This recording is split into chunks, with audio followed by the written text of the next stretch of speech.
Evet arkadaşlar, herkese yeniden merhaba. Yine bir network üzerine kısa bir sohbet yayınıyla birlikteyiz. Evet, aramıza yeni katılanlar için önce kendimi tanıtayım. Ben Hüseyin Karademir. Biyokimyagerim, aynı zamanda da network yapıyorum. Kişisel gelişim, psikoloji gibi konularda da bu şekilde eğitimler veriyorum. Bugünkü konumuz bilmek üzerine. Yani bilmek konusundaki 5 insan profilini bugün anlatacağım. Evet, dediğim gibi bugün bilmek konusunda 5 insan profilini inceleyeceğiz. Hani bunu sadece network'te değil, aslında hayatımızın her alanında gördüğümüz için hani özellikle değinmek istedim yine bu konuya da. Yani bütün gittiğimiz her ortamda, okulda, iş yerinde, işte network ortamında, internet ortamında, her yerde gördüğümüz bir şey olduğu için buna da bu şekilde değinmek istedim. Yayının en başındayken de belirttiğim, reklam yayını falan kesinlikle değil. Bir bilgilendirme yayını, eğitim yayını. İşte bildiklerimi aktarmak için açtığım bir yayın. Zaten yani düzenli olarak yapıyordum bu yayınları.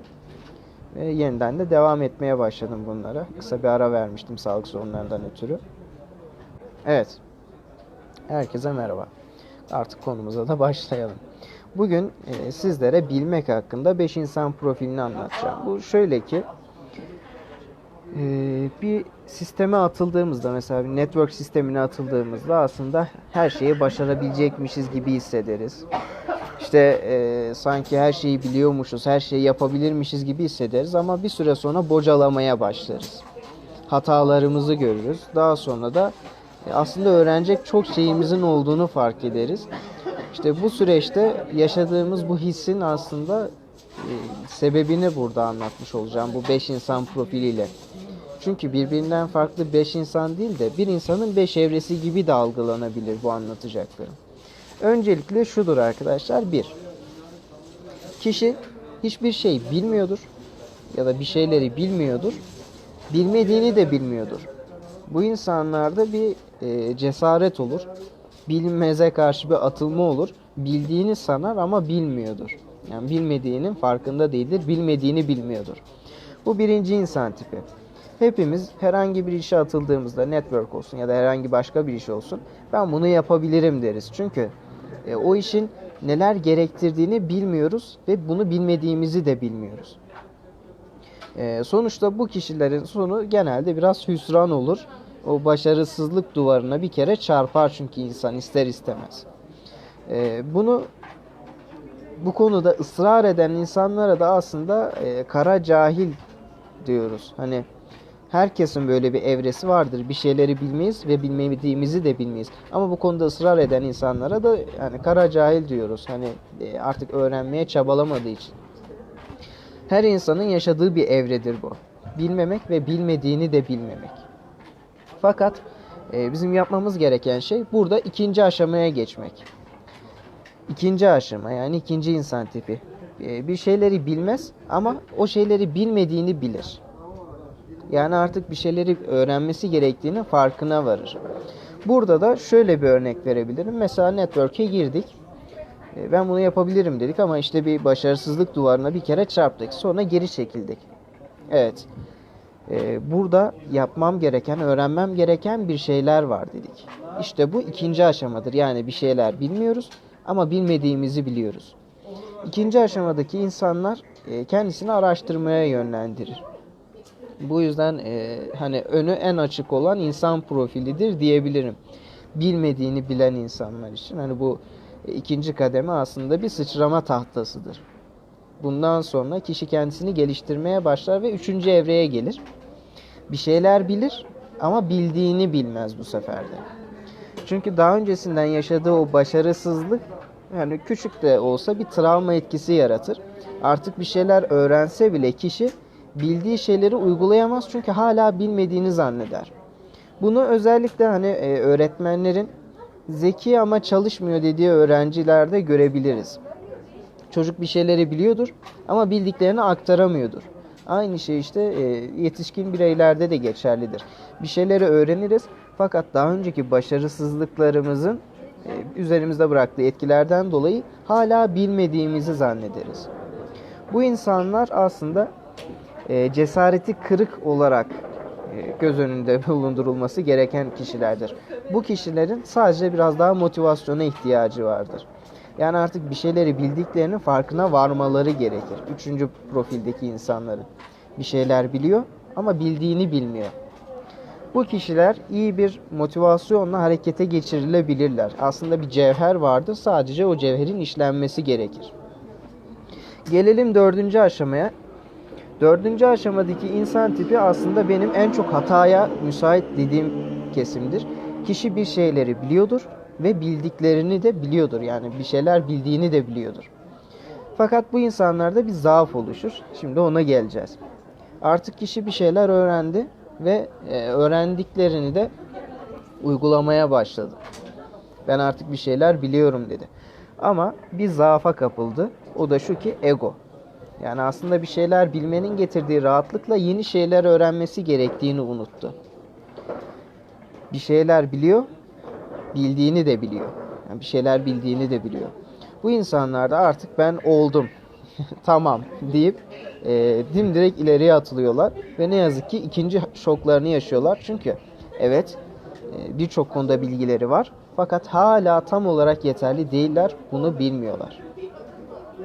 Ve ne yazık ki sektörü kirleten insanlar da, yani network sektörü olsun, diğer sektörler olsun, bu tarz insanlardır. Yani evet bilgileri vardır. Bunda katiyen şüphe yok.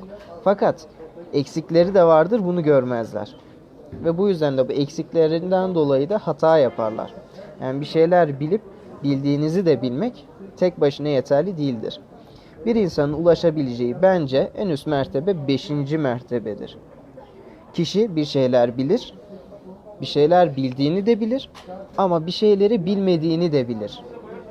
Yani ben artık oldum demez. Bilgisinin farkındadır fakat bilmediği konuların da farkındadır.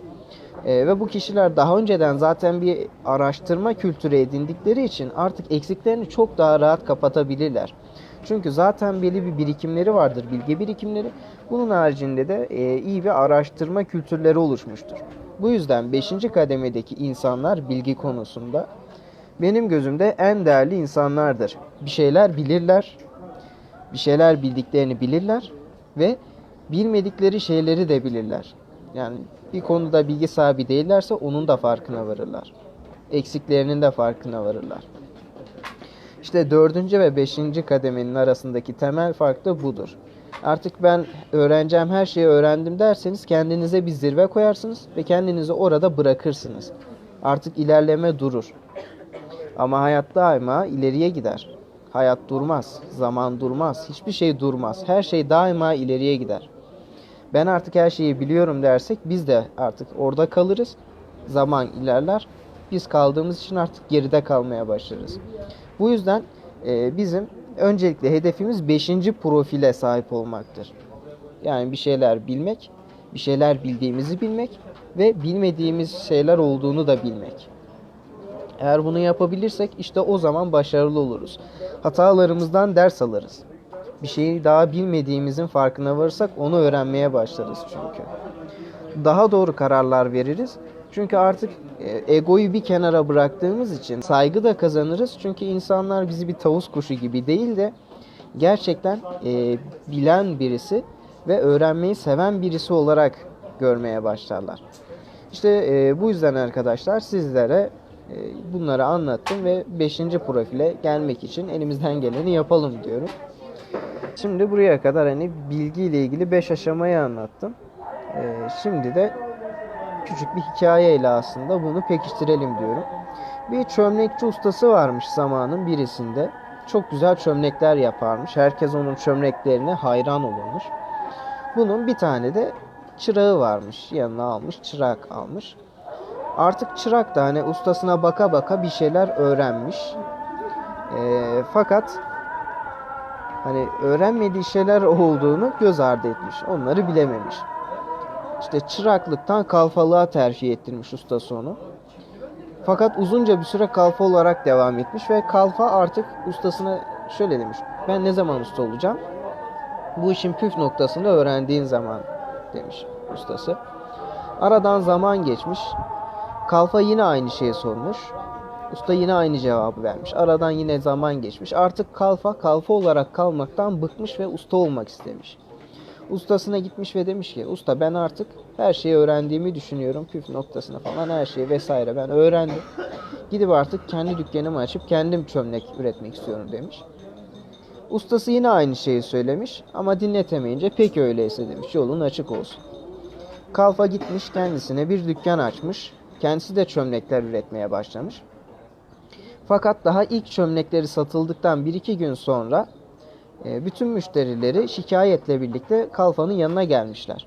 Demişler ki ya senin çömleklerin çok güzeller, iyiler, haslar ama çabuk kırılıyorlar. Ateşe koyar koymaz patlıyorlar. Kalfa yani yenisini verelim o zaman demiş, değiştirelim demiş. Yeni çömlekler de aynı şekilde derken buna bir anlam verememiş ve eski ustasının yanına gitmiş. Usta demiş böyle böyle yaptığım çömlekler kırılıyor, müşteriler şikayetçi. Neden oluyor? Bana bunu açıklar mısın? Ustası diyor ki sen her şeyi öğrendiğini sanıyordun ama bir şeyi öğrenmemiştin. Bu işin püf noktasını öğrenmemiştin demiş. Usta tabi çırak daha doğrusu kalfa bu olayı anlamadığı için demiş peki hocam nasıl olacak bu usta? Demiş bir çömlek yap. Başlamış yapmaya, hamurunu yoğurmuş çamurdan.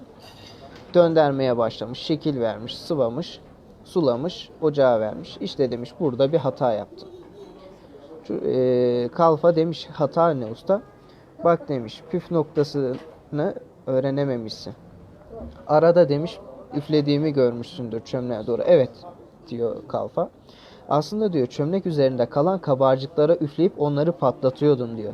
Ki çömlek piştiği zaman içerisinde kabarcık kalmasın, çömlek sağlam olsun diye. İşte sen bu kadar basit bir şeyi öğrenemediğin için usta olamadın. Çırak kaldın, kalfa kaldın demiş. Ve kalfa hatasını öğrenmiş. İşte çırak aslında bir şeyler bilmeyip bilmediğini bilen kişi oluyor.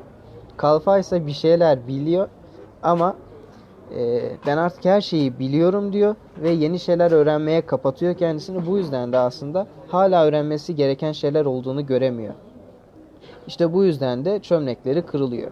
İşte network marketing'de de eğer siz de bu kalfa gibi aceleci davranırsanız, bu işin püf noktalarını öğrenmeden ben artık lider oldum diye atlarsanız kurduğunuz ekipler kırılgan olur ve en ufak bir sıcakta diyelim ya da ateşte ya da dalgalanmada kolaylıkla kırılır, dağılırlar.